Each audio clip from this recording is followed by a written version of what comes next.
Hi, I'm Scott Naga and welcome to the special edition of NRMA's Driver's Seat. Today, looking at a car that's only just got off the ship. It's the new 2010 model Range Rover Sport.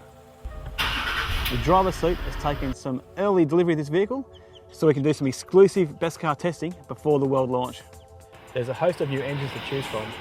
Our tester has a 3-litre V6 twin-turbo engine option fitted, backed up by a seamless 6-speed automatic transmission.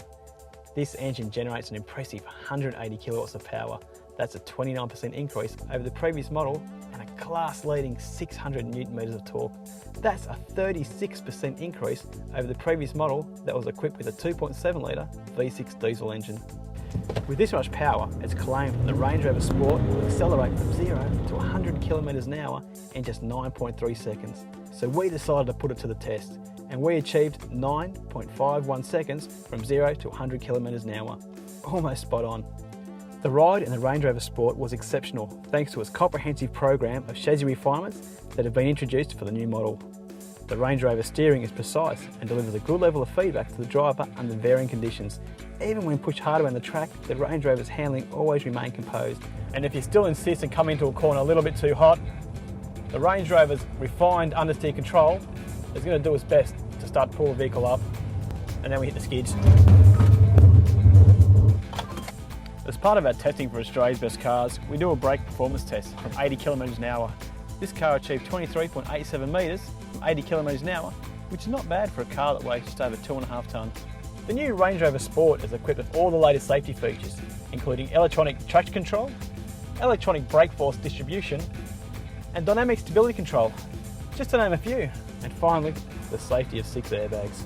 Some of the standard features on the new Range Rover Sport include a 6-speed adaptive automatic transmission with command shift, cruise control, bi-xenon headlights, 19-inch alloy wheels, rear-mounted roof spoiler, automatic climate control air conditioning, leather seats with electric driver and front passenger adjustment, premium audio system, and remote central locking with push-button start.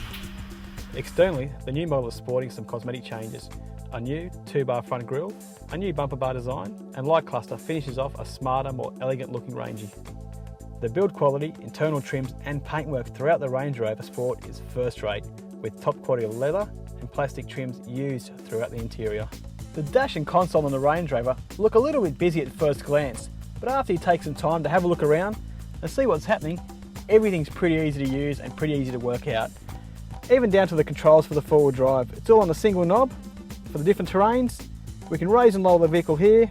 We've got a switch for the downhill descent control. Once it's engaged, all you do is take your foot off the brake and the car will brake itself down a hill.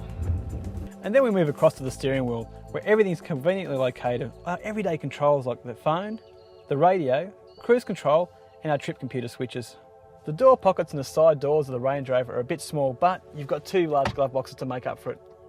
Not too bad a size one there, and a much larger one lower down.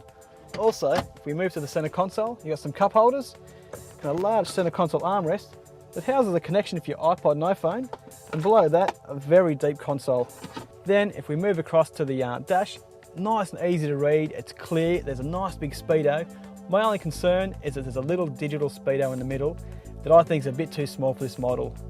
The only things I don't like about the car, the control switches here for your windows, it looks like it's been an afterthought and they've been put up here quite high on the door. And your fold-down armrest. I'm a big fan of these, but when you go around left-hand bends, this armrest tends to get in the way, so it's going to spend most of the time up in its high position. People don't just buy the Land Rover Sport for its power and the styling, they also buy it for the space. And this car's got loads of space. You're never going to be left wanting for more room. Especially the driver and the kids in the rear, and you've got plenty of room for your golf clubs, the pram, anything you need when you go on your trips away. This car's got it all. When I talk about space, this is exactly what I mean. With the rear seats folded down, you've got all the room you'll ever need. What I like about the Range Rover Sport, it's smooth and quiet. It's well insulated from the outside world, especially the diesel engine. Fuel consumption has also improved by 8.9%, as the refined engine now delivers 9.2 litres per 100 kilometres, thanks to a unique, parallel, sequential turbocharger system, the first of its type to be fitted to a V-engine design, and it's backed up by Range Rover's 3rd generation common rail fuel system. And while we're talking about fuel, the Ranger needs a big pat in the back. It's one of the only vehicles in Australia that's fitted with a diesel misfueling device. Basically what that does If I stick the unleaded Bowser into the diesel tank, it trips the flap. What happens now, the flap closes and I can't get any unleaded fuel into the tank. That's going to save you damage in your engine. The way to fix that, go to the back of the vehicle, get your special tool out, goes into the filler neck, clicks in and you pull it. As you can see, the flap's disengaged. Grab the correct diesel Bowser, stick it in and start fueling up our car. That's how easy it is. This device is going to save people tens of thousands of dollars in repairs and weeks of the car off the road.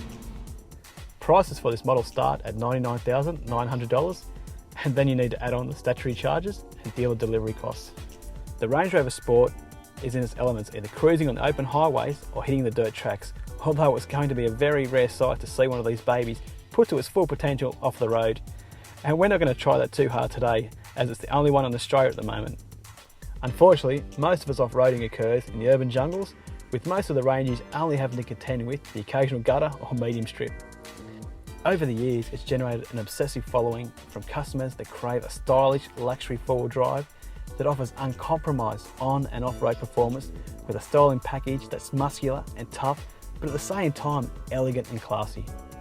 With the power and performance of a twin-turbo diesel V6 backed up with a seamless transmission operation, not to mention the iconic styling of the Range Rover Sport, it's going to be a standout in any crowd and a great option to consider if you're in the market for a luxury four-wheel drive. If you'd like to see more video road tests and reviews, visit Motoring within the MyNRMA website, www.mynrma.com.au.